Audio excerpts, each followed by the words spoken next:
Given our region's aging demographics and declining population, we're going to have to educate, train, and attract plenty of people to fill the jobs that are going to be opening up and created here over the next few years, especially those needing skills based on science and math. PNC Bank is taking an even longer view, seeking to create math and science literate workers who may be ready to take a job, say, around 2025 or so. Banks launched a new initiative that began with the Carnegie Science Center in Pittsburgh to bring science to the preschoolers. Eva Blum is Senior Vice President and Director of Community Affairs for PNC Bank, and Baillie is Co-Director of the Carnegie Science Center. And welcome. Good to have you both here. Good to be here. Yeah, this is a fun new initiative. Now, PNC's been out there championing Grow Up Great for some time right now. This is kind of a new twist for you? Well, it's an evolving twist. This is our 5th anniversary, and when we started the program, we funded a lot of demonstration projects, hoping that the best would really come to the surface and we'd take those to a larger scale. We had a fabulous program in Pittsburgh on science education that where the Carnegie Science Center has linked with a Head Start Center in the South Hills, and we've gotten great results. And now we are taking that to a much larger scale with 14 grants over 7 states in the District of Columbia. That's right. We see some shots here of some of the kids, I guess, at the Science Center. So what are you doing? What's the magic, Ron? You know, really, when you're talking about 3-, 4-, and 5-year-olds, it's really about being able to just continue to nurture the natural scientific curiosity that they already have.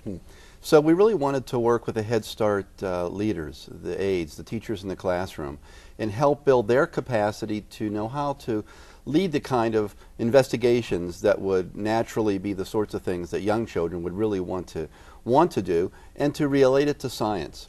So that in the course of doing the other kinds of goals that they have around reading and math and literacy and basic personal care skills, to be able to incorporate science and investigation and discovery. And so it was really a matter of providing materials and some training for those leaders and helping them to see how they could effectively do that in their classrooms that could really make a difference. And in fact, we've seen some really exciting results. Yeah, in what sense? What's showing you that this approach works? Well, we know, for using an independent evaluator, that when we give the teachers in these preschool settings the tools that they need, the resources, the training, they deliver science education to the children and incorporate this scientific inquiry in almost everything they teach. And so when we have compared the Head Start centers that have the benefit of the science program with private preschools, they're getting the same kind of great science education. And did this take a lot of work, or did you find the teachers in the Head Starts were really receptive to doing this? They were receptive, and that was really a major component, is they were eager to find ways to incorporate science into their classroom.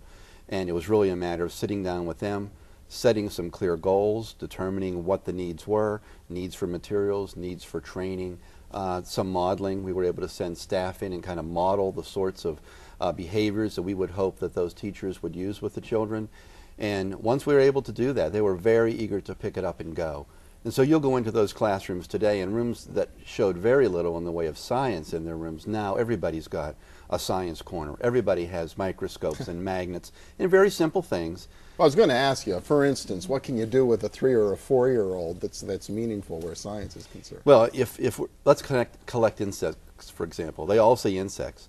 And that's either something that we don't like and we want to avoid insects, or for a 3- and 4-year-old, they're curious.